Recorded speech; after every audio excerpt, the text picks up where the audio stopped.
여호수아서 16장 1절에서 10절까지입니다. 야곱에게는 12아들이 있었습니다. 그 12아들이 이스라엘의 12지파를 이루었고, 야곱이 나이가 들어서 그 12아들들에게 축복 기도를 해주는 그런 장면이 나옵니다.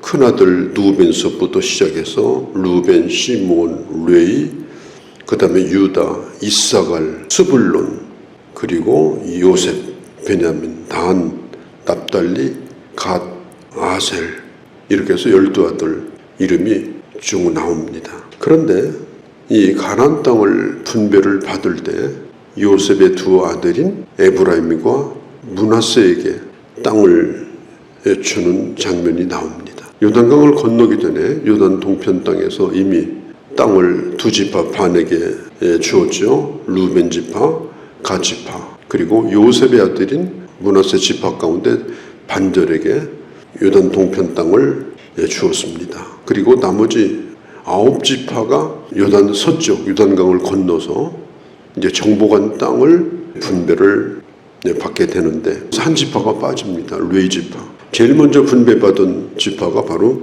유다 지파입니다. 유다 지파는 넷째죠.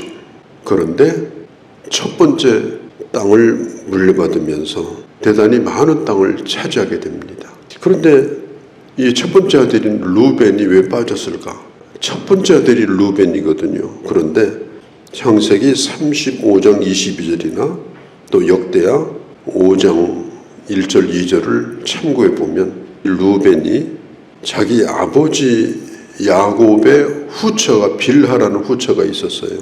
그 빌하와 근친상간을 하는 그런 매우 불미스러운 일을 저지르게 됩니다. 그래서 장자의 병분에서 빠져나가게 되고, 그 다음에 11번째 요셉이 아들이 둘인데 에브라임과 므낫세가 땅을 분배받는 그 아들들 가운데 들어오게 됩니다. 유다 지파 다음에 땅을 분배받은 게 누구냐? 4절에 요셉의 자손 므낫세와 에브라임이 그들의 기업을 받았더라. 에브라임과 므낫세라고 성경은 나와 있습니다. 우리가 역사를 거슬러 올라가 보면 야곱의 11번째 아들인 요셉이 애굽으로 팔려갑니다. 감옥살이도 했지만 나중에는 애굽의 총리 대신이 됩니다. 자기 아버지의 가족들, 형들까지 포함해서 조카들까지 한 70여 명을 가나안 땅에서 애굽으로 이민 초청을 해가지고 애굽으로 데려옵니다. 자기 형들도 다 용서해주고 또 조카들도 자기 아들들처럼 조카들을 돌봐주었습니다. 중요한 것은 뭐냐면 요셉이 아버지에게 인정을 받았다는 것입니다. 요셉 말고 다른 자식들을 그렇게 깊이 신뢰하거나 믿지 않았습니다. 왜? 그 자식들이 한 일을 알기 때문에. 창세기 47장에 보면 야곱이 이제 나이가 먹어서 죽을 날이 다 됐을 때 요셉을 따로 불러요. 불러서 뭐라고 얘기하느냐? 너 자식들을 데려와라. 그때 므낫세와 에브라임을 데려옵니다. 그래서 요셉이 므낫세를 오른쪽에, 큰아들이니까, 에브라임을 왼쪽에, 작은 아들이니까 이렇게 앉혀놓고, 그때 야곱의 눈이 이미 어두워서 아무것도 보이질 않았어요. 당연히 요셉은 야곱이 큰아들 므낫세에게 오른손을 얹어주리라고 생각했는데 그렇게 앉혀놨어요. 그런데 눈이 보이지 않는 야곱이 손을 엇갈려가지고 오른손을 둘째 아들인 에브라임에게 얹어서 기도하는 거예요. 요셉이 깜짝 놀라서 뜯어 말립니다. 아버지, 거기는 둘째 아들인데요. 그러나 야곱은 그 말을 듣지 않고 손을 엇갈려서 기도를 해줍니다. 그리고 이 두 아들이 가나안 땅에 들어와서 다른 지파와 똑같이 땅을 공급받는 이런 일을 볼 수가 있습니다. 오늘 성경에 나와 있죠. 에브라임 지파는 요단에서 지중해까지, 실로, 베델, 또 므낫세에는 요단 동편에서 반지파가 땅을 공급받았죠. 그 다음에 길르앗, 바산, 요단 서쪽으로 이스라엘이라고 하는 평야지대가 있습니다. 그 땅을 므낫세가 받고, 또 베스안, 도르, 아주 좋은 땅을 므낫세가 받게 되어집니다. 유다는 네 번째로 첫 번째 땅을 공급받았습니다. 그 다음에 아들도 아닌 손자 2사람이 12지파에 들어왔습니다. 그것도 요셉의 둘째 아들인 에브라임이 장자의 축복을 받게 되어집니다. 우리가 성경을 보면 이해하기 어려운 것 가운데 하나가 이런 것입니다. 모든 것은 태어난 순서대로 되는 게 아니다. 모든 것은 학교 졸업 맡은 순서대로 되는 게 아니다. 옛말에 그런 말이 있습니다. 형만한 아우 없다. 반드시 그런 건 아닙니다. 성경에 보면 형보다 나은 아우도 많습니다. 특별히 영적 세계, 하나님의 세계 속에서는 더욱 그러합니다. 참으로 하나님이 저 사람을 사랑한다. 다윗 같은 사람은 8남매 가운데 막내예요. 자식이 하도 많아서 아버지 이새는 다윗을 기억도 안 했어요. 그러니까 형들을 위해서 심부름시키는 심부름꾼 정도로 생각을 했습니다. 그런데 하나님께서 그런 다윗을 사용하셨습니다. 우리는 내가 하나님의 사랑을 받고 내가 하나님의 은혜를 받은 자로 오늘 살아가고 있는데 잘난 순서대로 하면 또 세상의 우선권으로 생각하면 내가 그런 은혜를 받겠느냐. 우리는 이것을 생각해야 됩니다. 나는 하나님의 은혜 안에 살고 있는 자다. 우리는 이걸 생각하고 세상이 어떻고 나는 어떻고 내 환경은 어떻고 이런 얘기를 할 필요가 없어요. 주님이 나를 선택하시고 나는 주님의 사랑을 받는 자다. 나로부터 하나님의 축복이 시작된다. 이걸 잊으시면 안 됩니다. 나중에 이제 솔로몬의 때가 돼가지고 나라가 갈라져요. 남쪽으로 갈라지고 북쪽으로 갈라지고 그때에 유다 지파를 중심으로 남쪽에 머무른 나라가 바로 남유다입니다. 그 중심지가 어딘가 하면은 예루살렘이에요. 예루살렘을 중심으로 유다 지파가 남은 땅이 바로 남유다. 그 다음에 북쪽으로는 누가 중심이 됐느냐? 에브라임 지파가 중심이 됐습니다. 요셉의 아들 에브라임 지파가 중심이 돼가지고 사마리아를 중심으로 나눠진 나라가 바로 북이스라엘입니다. 그래서 남북이 갈려질 때에 남유다 지파, 그 다음에 북이스라엘 지파인데 북이스라엘의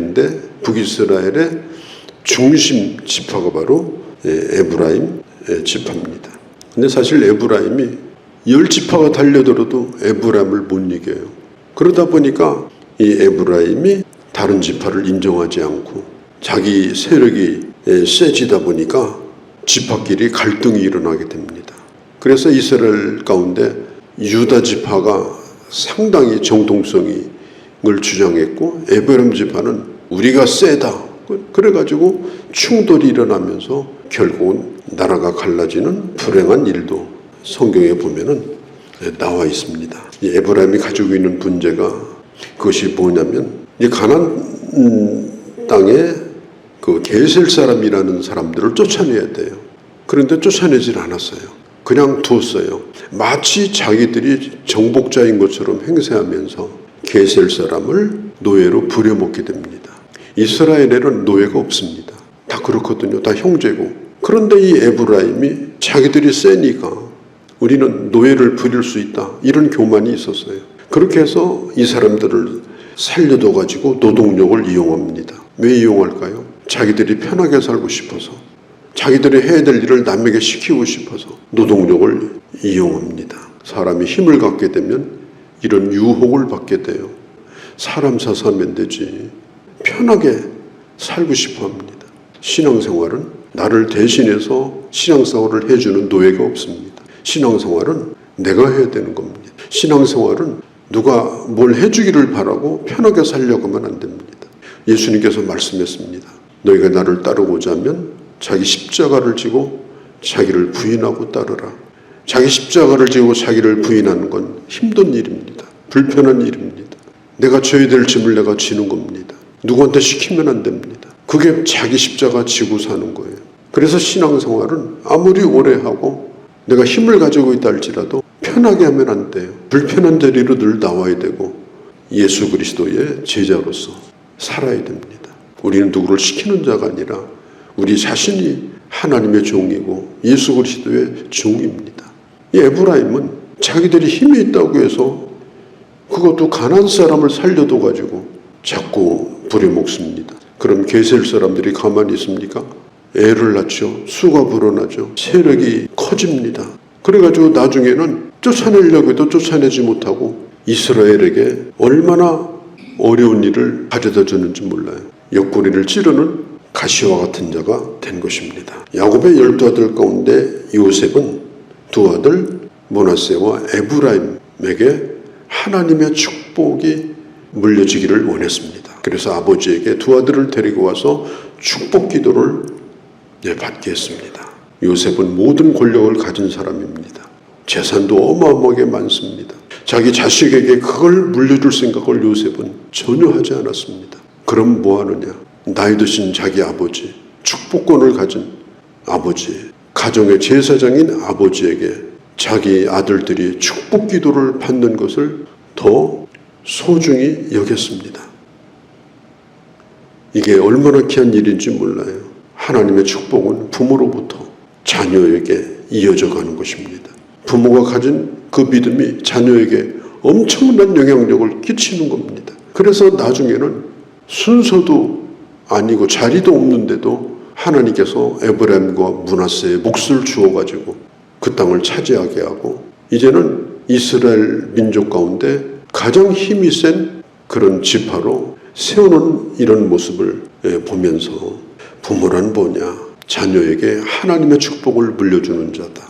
부모는 늘 자녀를 위해서 기도해야 됩니다. 얼만큼 기도하느냐? 많이 기도해야 됩니다. 어떻게 기도하느냐?